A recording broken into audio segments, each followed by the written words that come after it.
Hello. Now, is your baby experiencing constipation?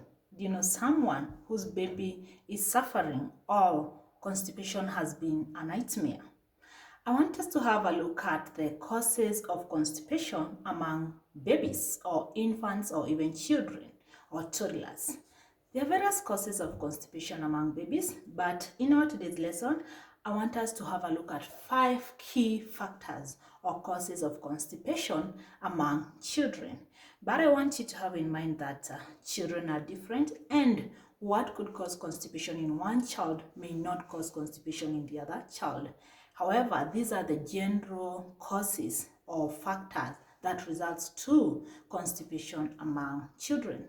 But even before we discuss the causes of constipation, let us have a clear understanding of what is constipation.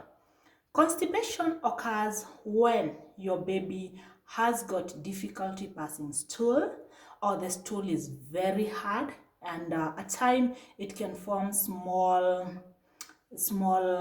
rounds, or at times it can form one big bulk hard stool. So this formation of hard stool occurs when the food is going down the GIT, that is the gastrointestinal.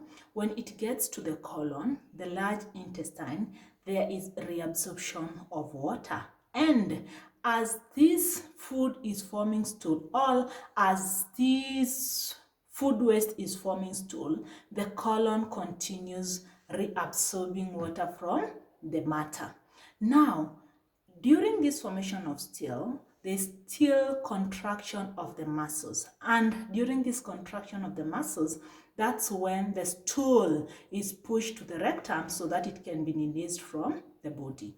Now, if the contraction of these muscles is quite slow, then that what means is that the colon will continue reabsorbing water from this stool, hence hardening, making it difficult to pass. And at time you will realize that your baby has got some blood stain in the stool if they are constipating. Now, you understand how constipation occurs. What are the causes of this constipation? Constipation occurs when, one, we have poor diet, or the baby has got a poor diet which is rich in fat and also processed food and low in fiber. Again, this occurs when the baby is being transitioned from full exclusive breastfeeding to complementary feeding, when you're introducing the solid food. Remember, the GI of the child is not yet used to the solid food, so it's likely to experience constipation. So you need to consider your diet, reduce on the fat and the processed food. Then the other cause of constipation among children is the lack of exercise.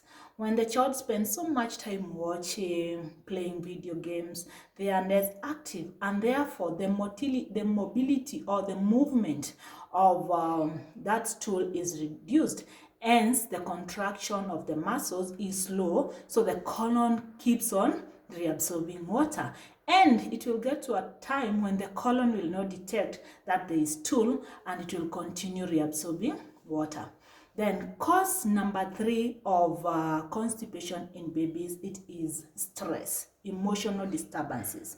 This mostly occurs when especially the child has been taken to school, they need to use public toilet, they are not used to this public toilet, they might end up being stressed or feeling uncomfortable to use these public toilets, and therefore they fail to pass the stool when it is required, thus resulting to constipation. Then also, when you're training your child how to use the toilet, again that can cause emotional disturbance, and thus will result to constipation. Also, when they have stress from friends, from families, all this may contribute to constipation.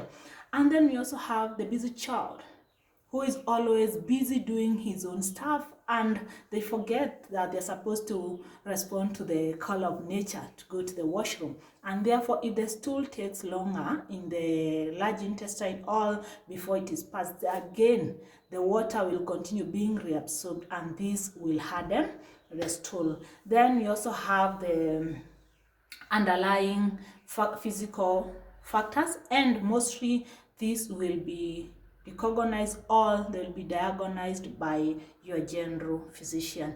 But basically the most causes or the most common causes of constipation include poor diet, lack of physical exercise, emotional disturbance, busy child not respond to the call of nature, and finally the physical issues or issues with your GIT that will be diagnosed by your general physician.